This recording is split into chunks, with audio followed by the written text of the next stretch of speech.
Hello, I sincerely welcome every one of you to Ehiliz talk show. God's name be praised. Vivid view. Say and do it. Ehiliz corner. Wisdom comes through suffering. Say something, somebody. So I learned that experience is the best teacher. Your own experience is the best teacher. And so learning from your experiences will make you apply wisdom in your coming situations. All right, thank you so much. Can you remember this local palace that says, if man no suffer, they get sense? It's a local palace. People always say, if man no suffer, they get sense. That's exactly what this one is talking about. So some of these big men and women you see around that have money, this and that, not only in Nigeria, even outside the country, they pass through sufferings. If you hear their story, where they're coming from, but they did not deter them. They didn't relax because of those sufferings. Okay, they'll give up. They continued, and today they become people that people can reckon with, who they can talk about and make reference to. So I charge you today, those of you here and those watching me, that no matter the suffering around you today, because we know a lot of things going on, you graduate, no work, and so many other things, you're almost begging for food before you eat. Let that not weaken you. Stand on your feet and move forward. Get something from there. Get wisdom from there. Be creative, and you know that God with this will give you great support. So don't think that it's not going to be better. No. Some people also say, no retreat, no surrender. Okay, enough of that. We continue. Vivid view. Say and do it. Security problem in our country is becoming a nightmare. And this is very worrisome and too sad at the same time. To a large extent, insecurity in Nigeria, kinetic and non-kinetic approach is the topic for today's discussion. We shall go on break, and when we come back, the guest will be introduced. Please stay with us. Vivid view. Say and do it. Welcome back. In case you're just joining us, the topic is insecurity in Nigeria, kinetic or non-kinetic approach. And with me in the studio is a security professional. Let's make welcome Mr. Micheal Sam-Wobo. Vivid view. Say and do it. Please follow us on social media handles as displayed on the screen. Welcome again, Mr. Sam. Thank you very much. Please, let's just go straight to the topic of today. Your perspective on the subject matter, please. Yeah, my perspective. Insecurity has become the order of the day. It is hydra-headed at the moment. It is multifaceted. We are not just dealing with armed robbery, we're also dealing with kidnapping, banditry. We are dealing with terrorism. So much. We are dealing with separatist movements. We are dealing with all sorts of agitation and criminalities, even at the local level. So it's somewhat overwhelming, and it has affected our spheres of life, When we talk about insecurity, it is not just about risk, threats, and vulnerabilities. You're also looking at displacements of persons. You have people in IDP camps. You have people who have no access to food or access to health care. So wow. It's really big. It's beyond what we discuss or even basically look at. Like I say, it's a nightmare now. Yeah, it is. It is. It sure is. Wow. It's really, really worrisome. And I know that God will help us. It's increasing, but I know there must be hope. Because every problem in the world, there's always a solution. The solution may tarry, but there must be a solution to this. I strongly believe that. I'm always positive, and I know we will surmount this problem someday, sometime. If not, but it should be in our time, so that we can give a big playing ground for our children. But if this thing continues, I don't know where our children will be, but by the grace of God, we'll surmount it. So let's take me to the next question. I say, Betweto, why is insecurity still prevalent in our country amidst the efforts to quell it? It's a good because there have question. been effort here and there. Yes, there are ongoing efforts, no doubt. But, why is it prevalent? on a larger scale, we tend to look at insecurity as something that security professionals alone to handle, and which is one of the big problems. Our client does not support where other stakeholders, citizens, aid or assist security agencies for a lot of reasons. there's mistrust between the people and the security agencies, no doubt about that. But also we have been encouraged so many times to share information with security agencies, which does not happen. And then if you look at the issue of banditry and even the terrorism, you find out that some of the players, men and all that, they are from among the society. Nobody gives information about any crime before it takes place or any suspicious activity or movement. So those are part of the problems. And then you now have people within the security forces, fifth columnists, who are also benefiting from all these issues. And they are thwarting efforts of government and even well-meaning individuals. But so to, by and large, our efforts from the citizenry is not at an appreciable level. We need to do more as citizens, share information. We need to be able to also put in processes and all that. So these are things that will help us. If you take a look at social media, you see that people do not come in unison to condemn committal of crimes and all that. Rather, you see people making snide remarks and all that, somewhat supporting such criminality. So these are things. Society has lost its values, or a lot of values are fast eroded. So we need to go back to the basics to arrest issues. It's not just dealing with the issues at the top. From the basics, we will be able to fight this. That's why I put here that maybe the right step has not been taken yet. And also authorities are not sincere in handling this issue, because you hear people saying, we know where they are. Some people are negotiating with them. So if you can see some people to negotiate, that means you know we're not doing the right thing. If people can go and negotiate with kidnappers, negotiate with bandits, that means we know where they are, but we don't want to do the right thing to feed them out and from society. That's what I said here. The right thing has not been taken, and people are doing all these things. Because I can't really imagine somebody who says is killing us, you go and be negotiating, and all the money given to them, they'll still go and use it to buy more ammunition, to still be punishing and killing other people. I mean, something really good had to be done. That's my own perspective. I agree with you to a large extent. A lot needs to be done. One, we have issues of bad leadership. We have issues where people don't even trust the people they put in there. Then on our part as citizens, on election days, or even before the election, we don't look at the issues, we don't look at the right candidates, we look for people who come to share money, people who come to lie to us and all that. Right. And we, based on sentiment, we vote based on tribal, ethnic, religious, and whatever sentiments that we find fit to hold.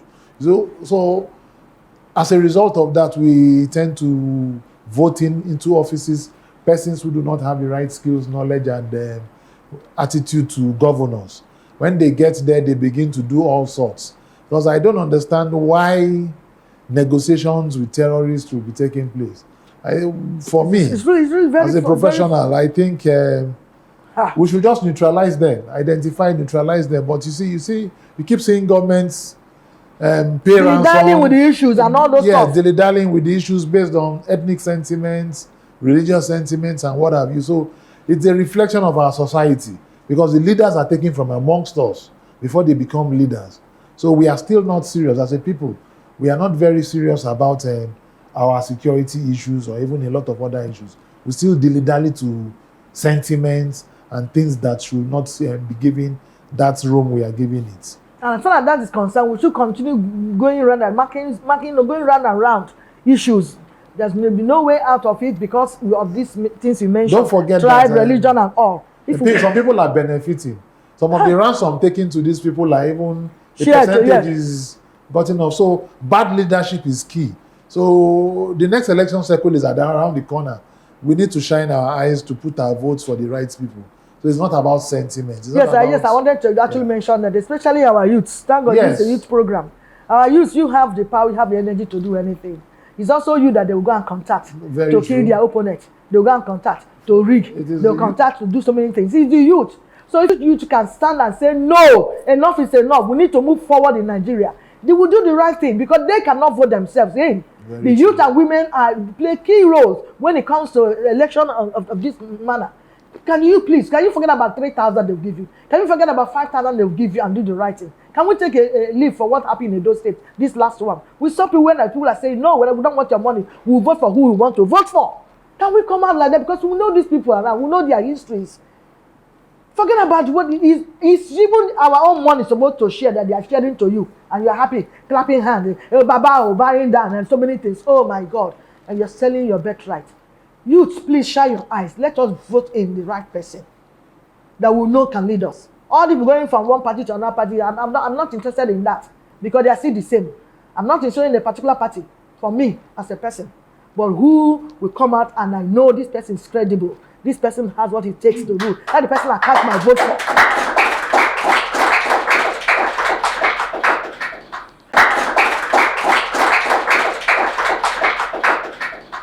What could be the motive behind the rise of insecurity? Insecurity, like I said, is multifaceted. So the causes are even multifaceted. You have issues of farmer headers conflicts, which is resulting to increase in the price of goods. Fewer farmers are going to the farms, and even the ones that get to go to the farms have to pay a sort of tax to the headsmen who come to attack them there. You have issues of unemployment. Human beings are built to survive. If you do not find a legitimate way to survive, you may look for an alternative way. I don't advocate for it, but it is a basic fact. Encouraged, yeah. It is not encouraged, but it is a basic fact. Unemployment, you also have issues of agitation, political issues, where people feel that, look, my part of the country is viewed as second class. And they now take to destruction of public facilities, critical infrastructure, and what have you. So those are things that tend to... And then you have issues of religion, where you have major players in religion who convey or purvey negative information to gullible followers. Yes. And those followers, thinking that they are fighting for God, take up arms against the other people in wanting to impose their own brand or their perception of religion on every other person. So these are a few of the causes, but we also have social factors. Growing poverty is one of them. And the fact that people cannot even eat 3 square meals a day. You can't even get 2 round meals, not to talk of the square meals. So it's difficult. The growing poverty, people are looking for alternative means, which is giving rise to issues like bunkering in the South. It's giving rise to cattle rustling. We have left from cattle rustling to banditry. We have now gone into the North has become a kidnapping field where people are taking and ransom is paid. Imagine that the MD of the Bank of Agriculture that was kidnapped among the trained people. Millions of naira. 100 million was paid in cash to those people. 100 million. And you think they will stop? They will never stop. They will continue. It's so worrisome. Yesterday in social media, they said the custom secured 206,000 machetes already sharpened. If they allow those machetes to come in, because election is already around, you know. You just overnight, you just come, somebody just from your bed before you cut off your head. That's what they were going to. But I don't know whether they will still release those things. I don't know. Because we have the power that be. But it's so sad. I say, because election is already around the corner, this was already coming in. Where are we going from here? We just open our eyes and we're destroying Nigeria. I can remember how Nigeria was. Good leadership. But I know, like I said earlier, that God will still take us somewhere. Because we are praying, many people are praying and asking God to help us to do the right thing. But the majority of it lies in our hands too. So I just say majority is, increase in unemployment, like you just mentioned. It's one of the reasons. Kidnapping and ritual killings, armed robbery, loss of rape, societal values, etc. Poverty, also, all of them. High cost of living. These are issues that making insecurity. But I know that make security to rise. But I know that as we are discussing it, we'll be saying that this is not the first time we're treating this, but we'll still keep on talking and talking because we believe someday it will enter the heads of those who are supposed to be leading us. We'll take a break and I'll come back and continue. Vivid View. Say and do it. Welcome back. We're still discussing insecurity in Nigeria, kinetic and non-kinetic approach. So how can citizens join in the fight against security in our country? Yeah, citizens can join in the fight against insecurity based on buy-ins. if the government has the trust and the support of the people. That is why from time to time you see that when government intends to carry out a program, they bring stakeholders, religious leaders, traditional rulers, The dialogue, opinion molders and what have you to discuss ways of improving for peace building. You also see there's something called social systems. The introduction of social systems like trader money and what have you. Although in the view of some people, they were not impactful or properly done. That is one angle. But you see, the introduction of social systems, creation of building of public infrastructure, political will and all that. These are things that will help to involve the citizenry because asking for their buy-ins and support, awareness is created. But it doesn't appear that even a lot of us are even listening to whatever little effort. And for whatever little effort is being done, I don't think the impact is not getting to the grassroots as expected. So we believe that government should do more, stakeholders should do more, traditional institutions, family heads, churches, mosques, we should do more to be able to get the support of key players and major stakeholders to support the initiative to end this insecurity.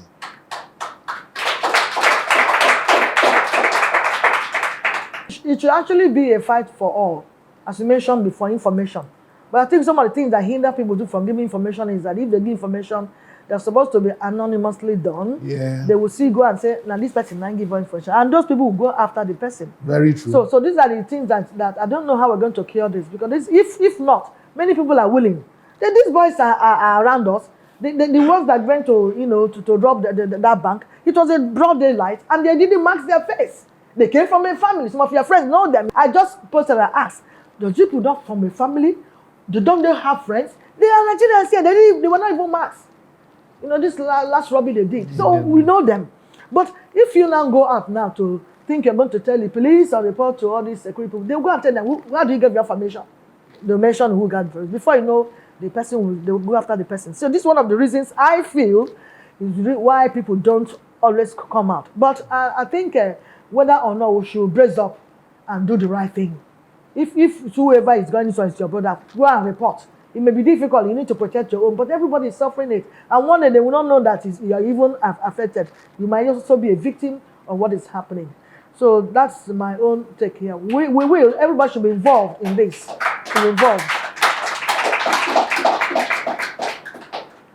So lastly, from my end, how then do we intensify the kinetic and non-kinetic approach or method? Let me explain for the purpose of our viewers. Kinetic approach simply means the involvement of military action to neutralize non-state actors or agents of violence in our communities. Then the non-kinetic approach is employing other methods other than kinetic, employing track one diplomacy, that is government to government talk. Dialogue. Track two, which is between non-state actors and even state actors, having leaders of different groups, whether religious, social, and what have you, come together for discussions. Yes. You also have, you also use moral persuasion to, the non-kinetic approach to, then if you take a look at what is happening in places like Borno State, there's a war going on, but the government is still embarking on construction of schools and what have you. So construction, development is also a non-kinetic approach to engaging people positively, because some of those people who may have been agitated due to lack of access to education will now be housed in those classrooms, in those housing estates and what have you. Then that will reduce then another angle to the non-kinetic approach, which has been criticized a lot, is the de-radicalization approach. That is getting those who have surrendered or those who were nabbed to go through a rehabilitation process. It is not just a Nigerian thing, it's something that has been utilized in other countries.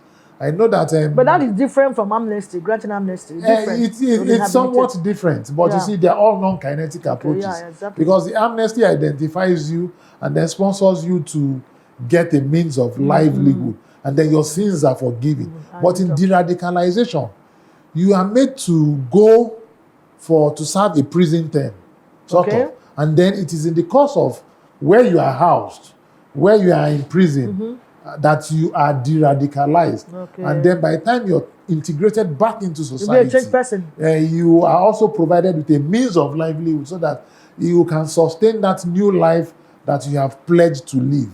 So that is one angle to it. So these are the non-kinetic approach. But for me, I'm an advocate of both. I like to use the carrot and stick. Because if you stick with one, it doesn't really, because there are issues that you may not have to handle with kinetic approaches, where you need to talk to people to de-escalate issues, where you can come to the table to resolve conflicts. You see things like maybe when two communities are fighting, and then at the end of settlement, you see them have traditional wrestling matches between those villages or football matches. Those are the non-kinetic approaches. To come together it again. brings people, it brings, it fosters peace, nation building, togetherness, and what have you. So for me, both approaches make sense. Yes. They make sense. But one of the flanks that we need to look at in our country is the fact that the judiciary and those of us in the media as well, we need to play our roles. Exactly. Judiciary, I mean, is the fact that a lot of people are emboldened to do a lot of things, engage in criminality, because the judicial process is slow.